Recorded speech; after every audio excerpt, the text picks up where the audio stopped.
에베소 1장 19절에서 23절까지의 말씀입니다. 그의 힘의 위력으로 역사하심을 따라 믿는 우리에게 베푸신 능력의 지극히 크심이 어떠한 것을 너희로 알게 하시기를 구하노라. 그의 능력이 그리스도 안에서 역사하사 죽은 자들 가운데서 다시 살리시고 하늘에서 자기의 오른편에 앉히사 모든 통치와 권세와 능력과 주권과 이 세상뿐 아니라 오는 세상에 일컫는 모든 이름 위에 뛰어나게 하시고 곧 만물을 그의 발 아래에 복종하게 하시고 그를 만물 위에 교회의 머리로 삼으셨느니라.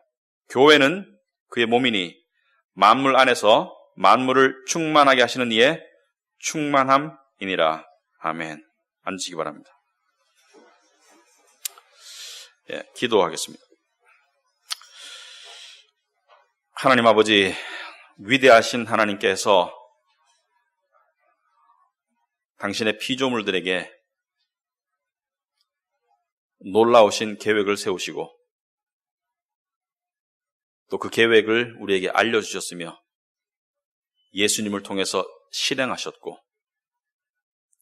그리고 지금 이 시대를 살아가는 저희들은 그 하나님이 베푸신, 창조주 하나님이 베푸신 구원의 계획을 우리가 알아가며 살아가며 또 다시 오실 예수님을 기다리고 있습니다. 그 가운데 살아가는 우리에게 세상은 많은 도전과 위협을 줍니다. 그리고 그 속에서 때로는 저희들은 신음하고 때로는 낙심하기도 합니다. 하지만 하나님의 말씀은 우리에게 그렇게 살지 말라고 하십니다. 그렇게 살 필요도 없고 그렇게 살아서도 안 된다고 합니다.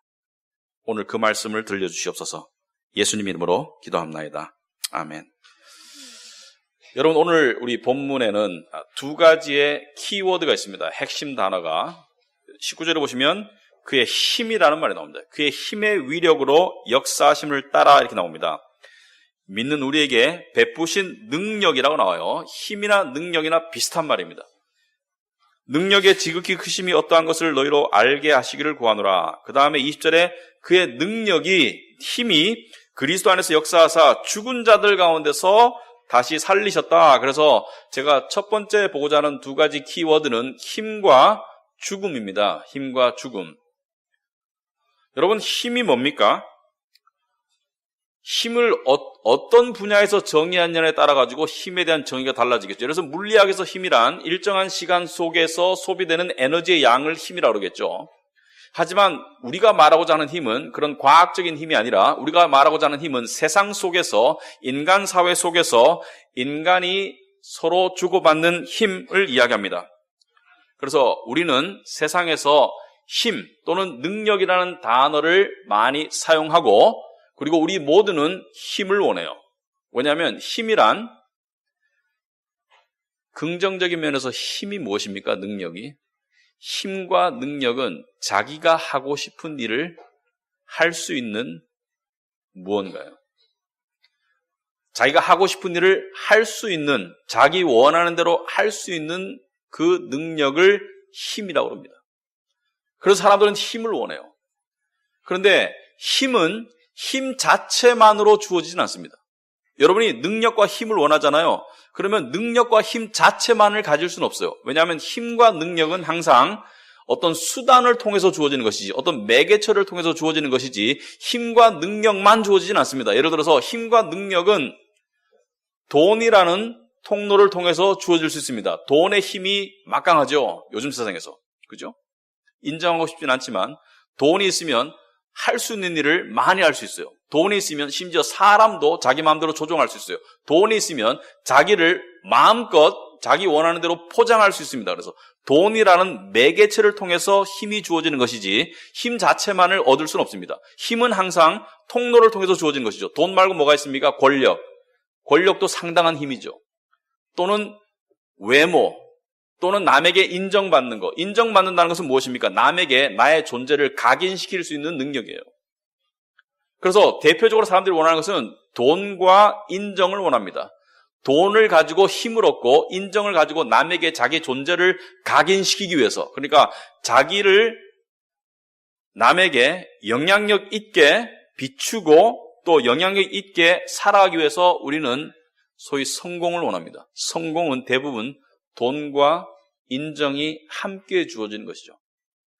어떤 사람이 나는 이 일에 성공하고 싶어요. 그러면 사람들은 대부분 두 가지를 묻습니다. 그거 하면 얼마 벌 수 있어?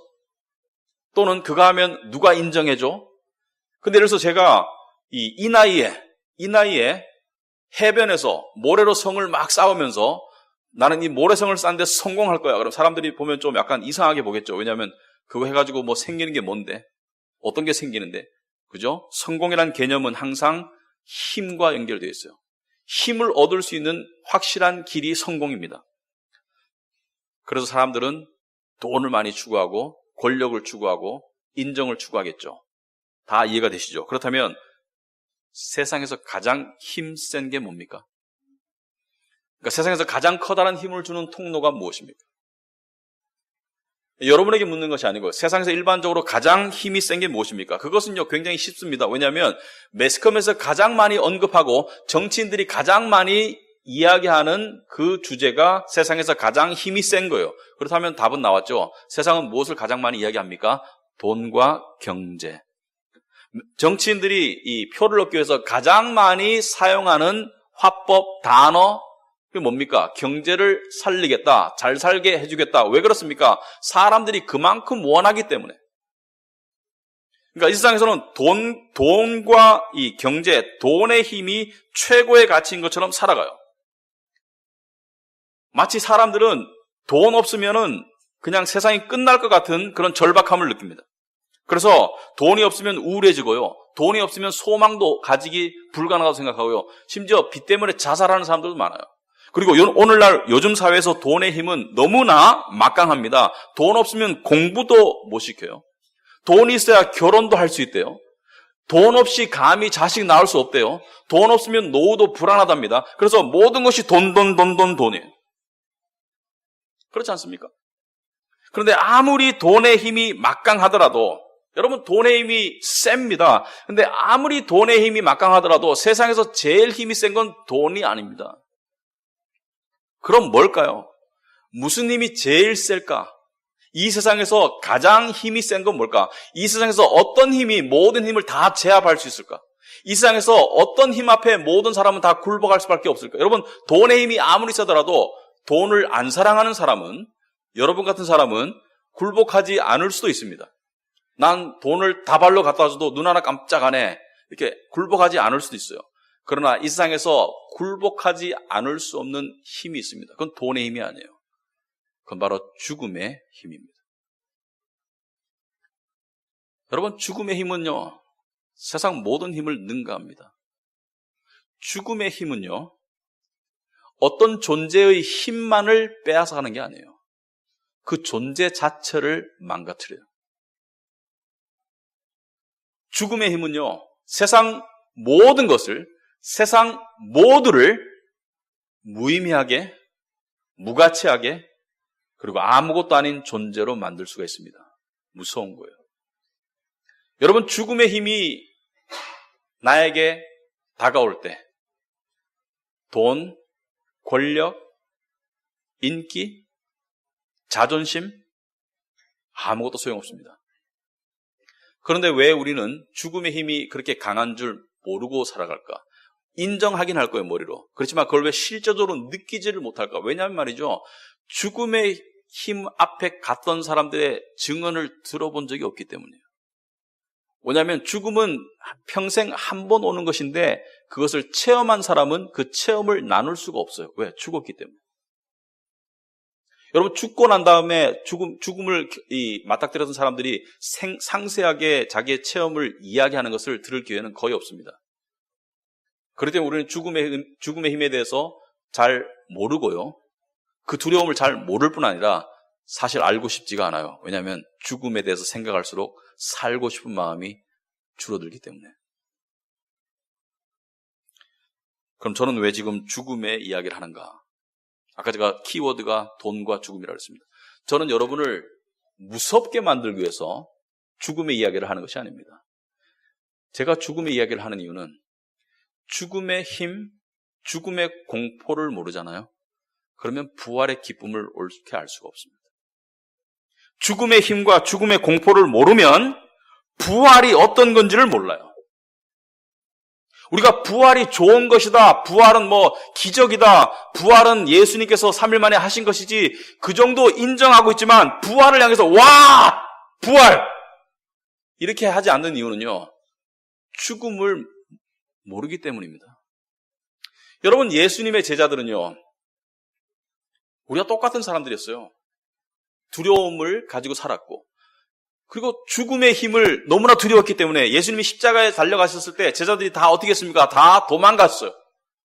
다 도망갔어요. 예수님께서 내가 잡히면 너희들이 다 도망갈 것이다. 베드로가 나는 도망 안 갈 겁니다. 나는 죽어도 도망 안 갑니다. 예수님이 닭이 3번 울기 전에 닭이 우기 전에 네가 나를 3번 부인하리라. 넌 도망갈 거야.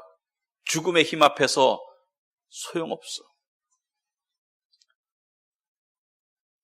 그렇지만 이들은 부활하신 주님을 목격합니다. 그 전에도 죽었다가 선지자들에 의해서 살아난 사람의 기록이 있어요. 그러나 지금 예수님의 부활은 그냥 죽었다가 산 것이 아니라 죽을 수 없는 불멸의 몸으로 부활한 것을 보고 난 다음에 소위 말해서 이 사람들이 다 미쳤어요. 왜? 세상에서 가장 두려운 죽음의 힘, 그 힘은 능가할 수도 없고 이길 수도 없고 벗어날 수도 없고 극복할 수도 없는 속수무책인 모든 인간이 끌려가야 되는 힘인 줄 알았는데 난생 처음으로, 역사상 처음으로 죽음의 힘을 능가하는 부활을 보았기 때문에 다 미쳤어요, 다. 그래서 기록에 의하면은 사도 요한 빼고는 다 순교합니다.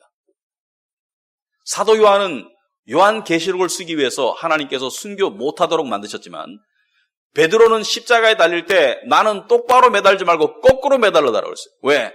영광의 주님께서 매달린 이 영광스러운 십자가에 내가 똑바로 매달릴 자격이 없으니까 거꾸로 매달려달라. 야고보는요, 이 자기를 죽이려고 칼로 치려는 로마의 장교 옆에서 너무나 당당하고 너무나 이 확실한 믿음을 본 이 로마의 장교가 칼을 내려놓고 자기도 무릎을 꿇어요. 그리고 나도 이 사람이 가지고 있는 믿음 지금 받아들이겠다고. 예수를 나도 믿겠다고. 이렇게 사느니 차라리 이렇게 죽는데 더 소망이 있겠다고. 같이 죽습니다. 왜? 부활을 보았고 믿었기 때문이에요. 여러분, 이 죽음의 힘이 세상에서 가장 강한데 이 죽음의 힘을 능가하는, 그리고 죽음의 힘을 거스르는, 죽음의 힘을 제압하는 것이 바로 부활이고, 그 부활의 힘은 누가 베푼 것입니까? 하나님이 베푼 거죠. 그래서 오늘 본문에 그의 힘이라고 말할 때 그 힘은 무엇을 말합니까? 하나님의 힘. 20절에 보면 그의 능력이, 그의 힘이 그리스도 안에서 역사하사 죽은 자들 가운데서 다시 살리셨다. 죽은 자들 가운데서 다시 살리신 하나님의 힘.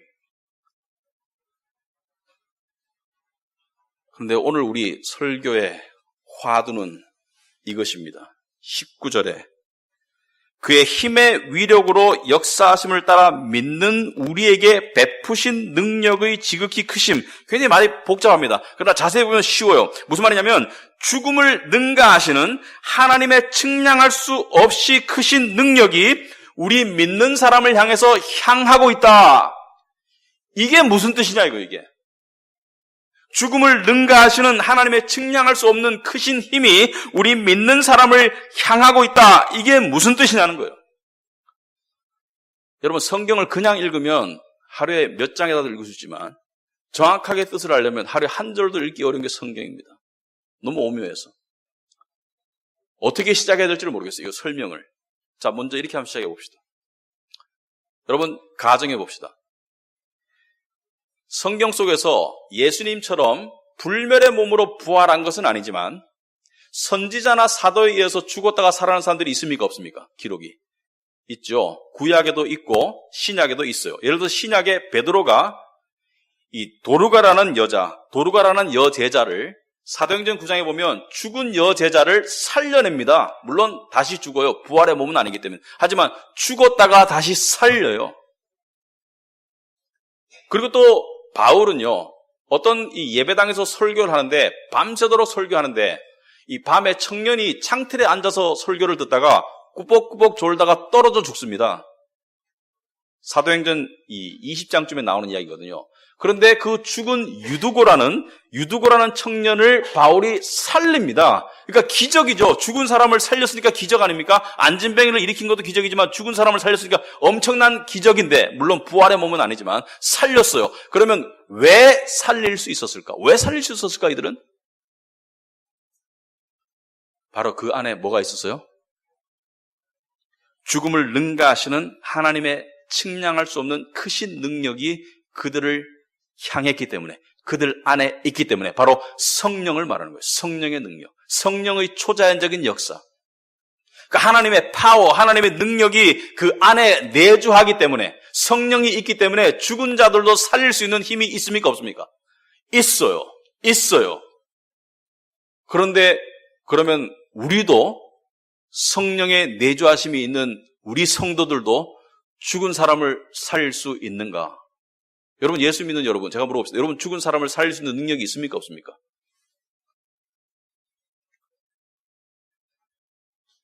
그럼 이렇게 물어봅시다. 여러분 안에 있는 성령과 베드로와 바울 안에 있던 성령이 같은 성령입니까? 다른 성령입니까?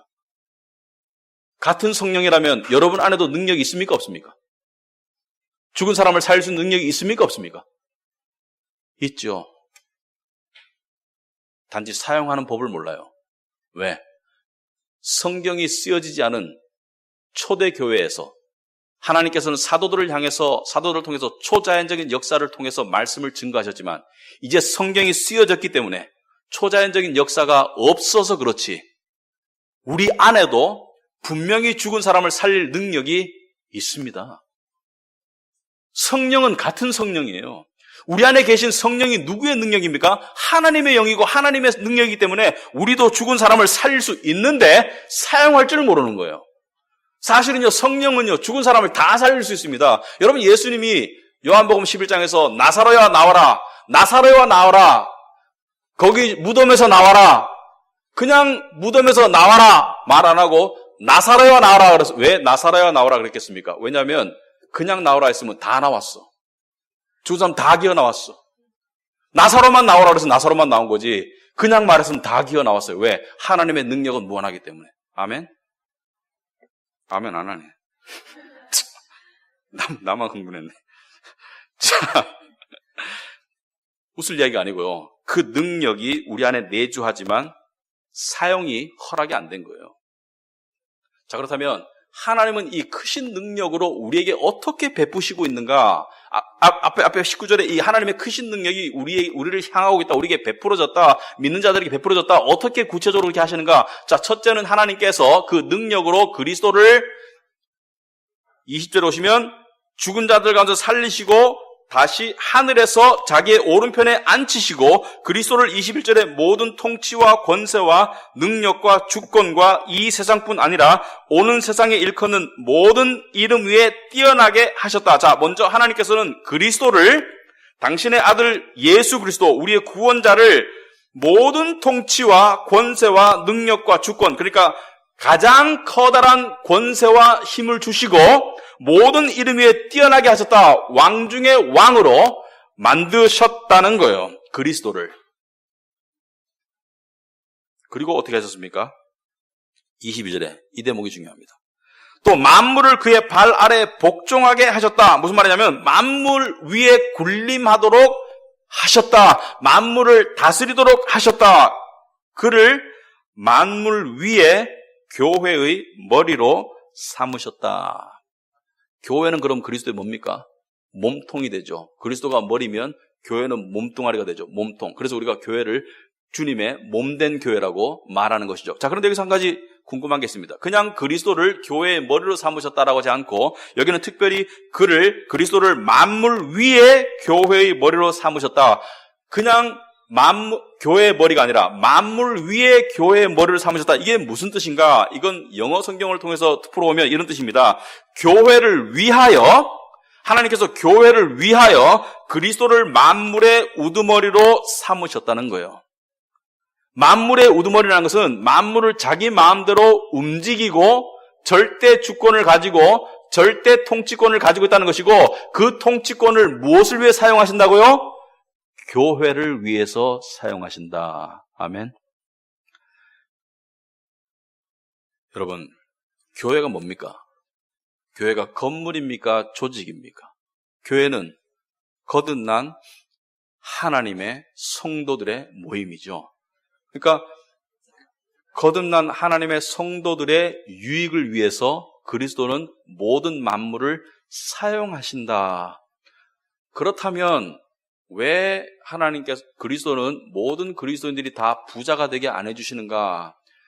그게 선이 아니기 때문이다.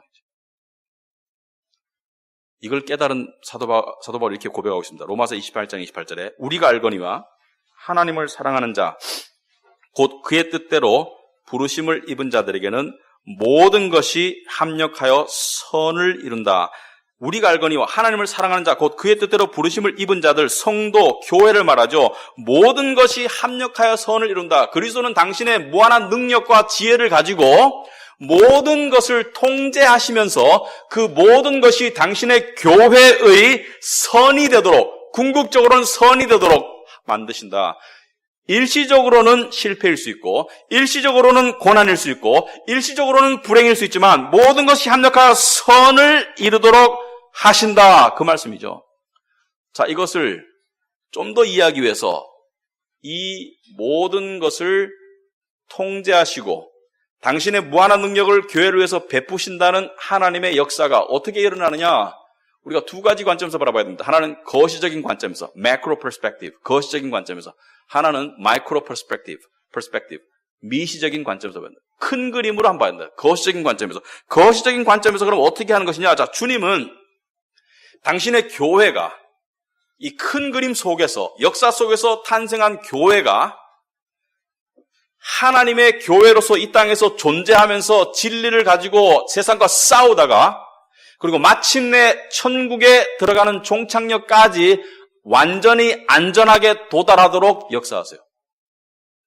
여러분이 가지고 있는 구원, 하나님의 택함받음, 그리고 하나님의 자녀됨, 하나님의 죄의 용서, 그리고 천국의 시민권, 그리고 마지막 부활까지 모든 하나님의 은혜가, 교회에게 주어진 은혜가 하나도 빼앗기지 않도록 지켜주시고 그리고 완전히 성취되도록 만드시는 그 위대한 일을 하시고 계세요.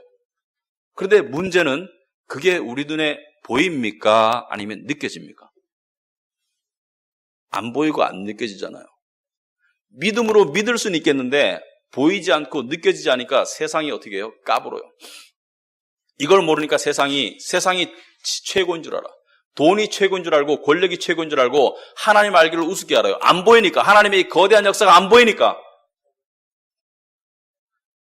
여러분, 모든 물체는 공중을 날아가게 되면 공기와의 마찰 또는 그 스피드에 의해서 소리가 납니다. 차가 달리면 차가 쌩 하고 지나는 소리가 나고요. 차보다 더 큰 기차가 달리면 소리가 엄청 큽니다. 여러분 기찻길 옆 살아봤어요? 저는 살아봤는데 엄청 소리가 커요. 잠자다 깨야 돼요.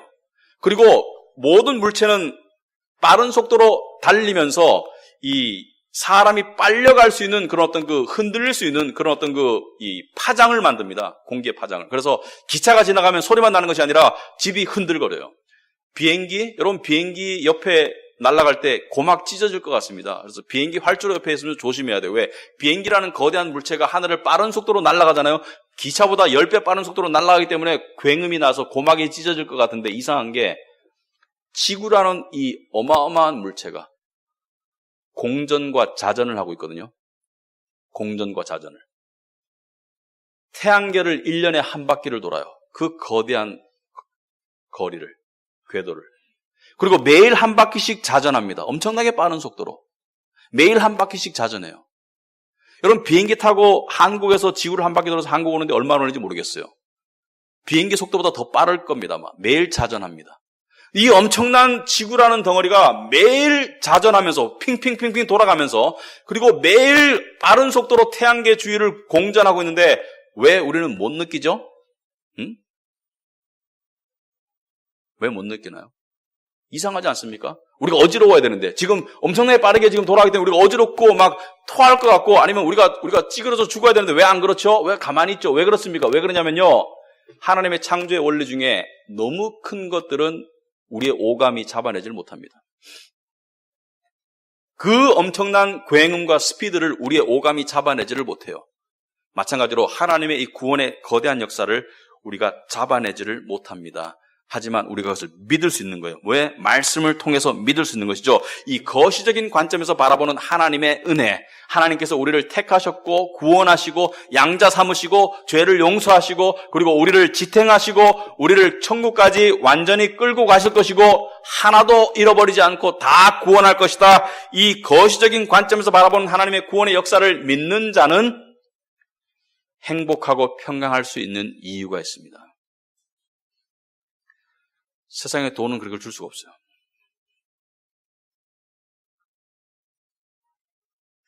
이 진리를 믿는 자는 행복하고 평강할 수 있는 이유가 있습니다.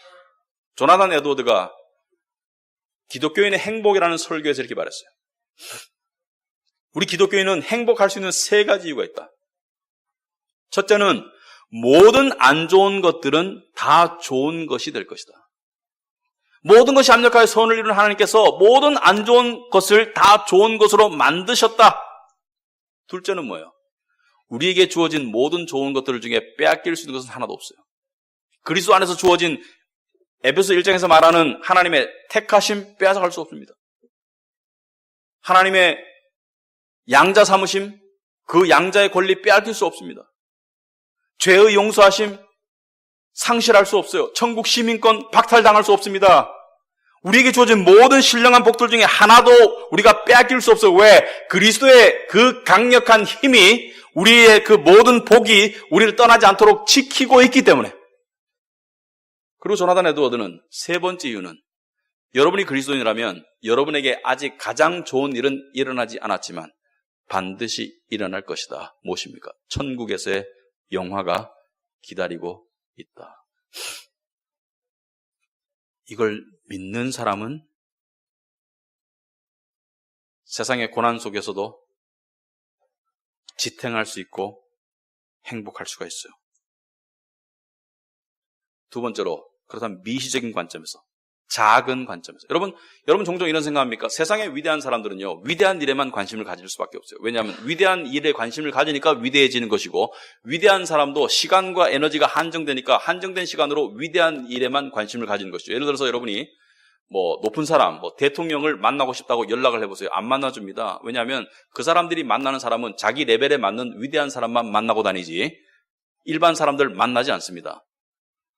여러분이 이 돈 많은 사람한테 연락을 하면 그 정도 레벨의 사람이 돼야지 만날 수 있는 것이지 재벌을 만날 수가 없어요. 왜? 위대한 사람들은 위대한 일에만 관심이 있고 위대한 사람에게만 관심이 있기 때문에 세상적으로. 물론 우리가 봐서는 위대하지 않지만. 그래서 우리는 하나님도 큰 일에나 관심을 가지시지 나 같은 나의 인생의 작은 일들, 하지만 중요한 일들, 내 인생에 일어나는 작은 일들, 그 중요한 일들에 관심을 가지시겠는가? 그렇게 생각할 때 없습니까? 하나님 나한테 관심 있으신가? 응? 그렇게 느껴질 때 있지 않아요? 나는 지금 이런 힘든 일들을 겪고 있는데 하나님이 그렇게 관심이 있으실까? 하나님 보시기에는 하찮은 일인 것 같이 그렇게 느껴지지 않을까? 그래서 우리는 의심합니다. 그리고 하나님의 능력이 우리한테 주어졌다는 것을 느끼지를 못해요. 여러분 다시 한번 19절 읽어볼까요? 그의 힘의 위력으로 역사하심을 따라 믿는 우리에게 베푸신 능력의 크심이 어떠한 것을 너희로 알게 하시기를. 그러니까 이게 말하면 명령문입니다. 알아라. 뭘 알아라는 거예요? 너희들에게 베풀어진 하나님의 크신 위대한 능력을 알아라는 거예요. 너희들에게 베풀어진 크신 위대한 능력을 알아라는 건데 문자적으로는 무슨 뜻인지 알겠어요. 너희들에게 베풀어진 하나님의 크신 위대한 능력을 알아라. 그런데 이게 무슨 대단한 능력이 나를 향하고 있는지 도무지 감을 못 잡겠습니다.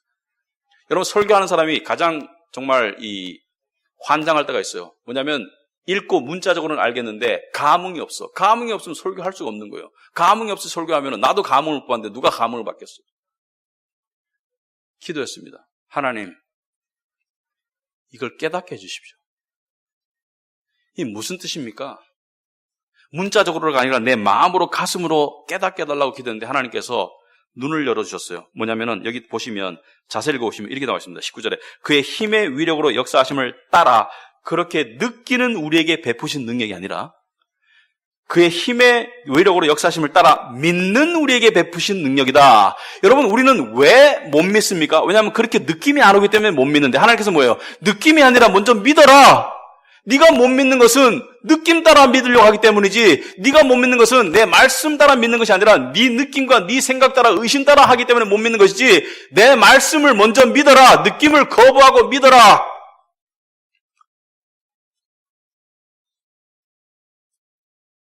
여러분, 우리가 하나님이 내 인생의 작은 그러나 나한테는 소중한 일에 관심이 있겠는가라고 느낄 때 우리는 뭘 믿어야 됩니까? 우리가 그렇게 말할 때 이게 얼마나 불신앙인 줄 아세요? 우리가 그렇게 말할 때 우리는 하나님의 속성을 완전히 깡그리 무시하는 거예요. 하나님은 전지전능하신 분입니다. 전지라는 건 뭐예요? 하나님은 큰 일과 작은 일에 구별이 없습니다. 왜? 다 아시기 때문에. 하나님은 큰 일도 아시지만 작은 일도 똑같이 아세요. 맞습니까? 하나님은 전지 하나님이고 능력이 제한되는 인간이 아니기 때문에 하나님은 큰 일도 아시지만 작은 일도 똑같이 아시고, 하나님의 능력은 세상의 위대한 사람들은 자기가 보살필 수 있는 것을 보살필 시간과 에너지가 제한되어 있지만 하나님은 세상의 모든 것을 동시에 보살필 수 있는 전능자 아닙니까? 세상의 거대한 행성들이나 저 풀밭에 있는 작은 벌레나 하나님의 능력과 관심이 미치지 않는 것이 하나도 없습니다. 이 거대한 행성도 질서 속에 돌아가고 있고요. 하나님의 위대하신 능력에 따라서. 저 풀밭에 있는 작은 벌레도 지렁이도 하나님의 능력에 의해서 생명이 유지되고 있다면 어찌 나의 삶에 일어나는 작은 일을 하나님이 모르실까요?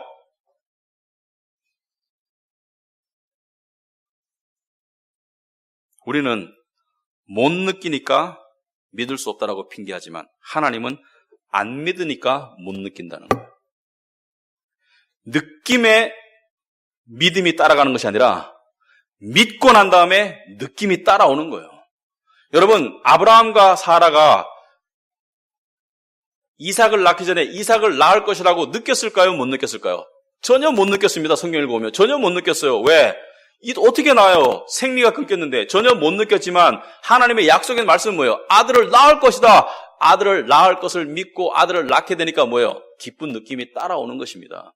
그래서 느낌을 향해서 no라고 말하는 거, 그리고 객관적인 하나님의 말씀을 향해서 yes라고 말하는 거, 그게 믿음입니다.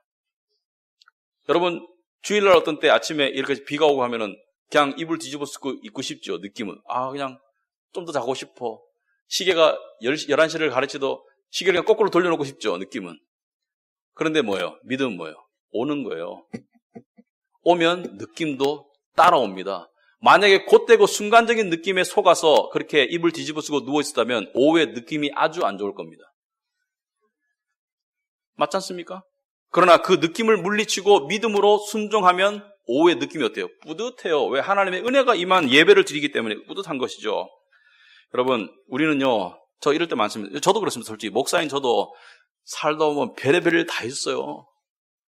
저라고 주중에는 어디 저 무릉도원 가 있다가 주일날 내려와가지고 설교 전하는 게 아니고요. 할 거면 다 합니다. 그런데 그럴 때 이럴 생각 들 때가 있습니다.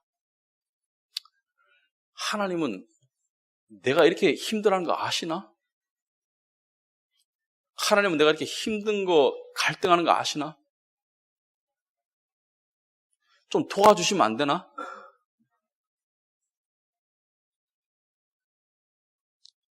그 느낌은 잘못된 겁니다. 하나님은 아세요. 아시는 정도가 아니고요. 그 문제 속에서 우리와 함께 하세요. 이번 주에 제가 묵상한 말씀 중에 이사야서 41장 10절 말씀이 있습니다. 이번 주에 여러 가지 일들이 제 삶에 있었습니다. 힘든 일들이. 그럴 때 불평이 나와요. 투정이 나와요. 하나님 어디 계신가? 근데 이사야서 41장에 두려워하지 말라. 내가 너와 함께 함이라. 놀라지 말라. 나는 내 하나님이 됨이라. 내가 너를 굳세게 하리라. 참으로 너를 도와주리라. 참으로 나의 의로운 오른손으로 너를 붙들리라. 처음에 읽었을 때와 자꾸 읽으니까 하나님의 음성이 나한테 들리는 것 같고요. 하나님이 내 안에 계시는 것을 믿을 수 있게 되었습니다. 그러니까 문제가 해결되더라고요. 문제가 작아지더라고요.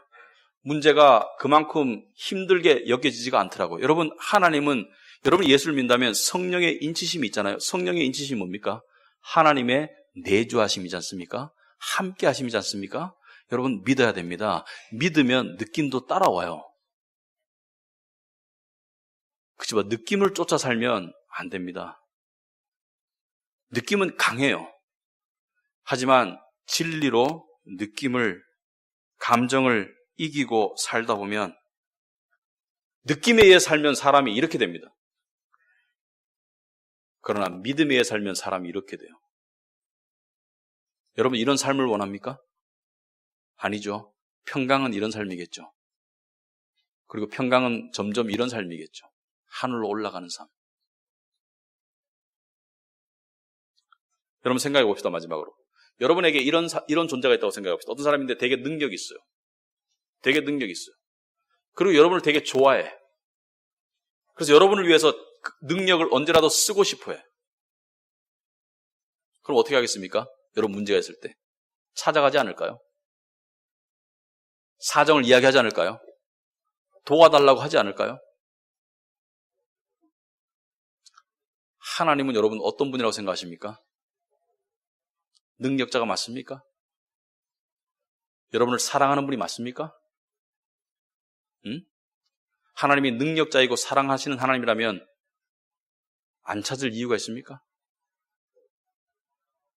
결국 하나님의 크신 능력을 체험하는 삶이란 인생에서 일어나는 갖가지 상황 속에서, 갖가지 폭풍우와 갖가지 재앙 속에서 하나님 앞에 꽉 엎드리고 붙잡는 그 사람이 하나님을 믿는 사람입니다.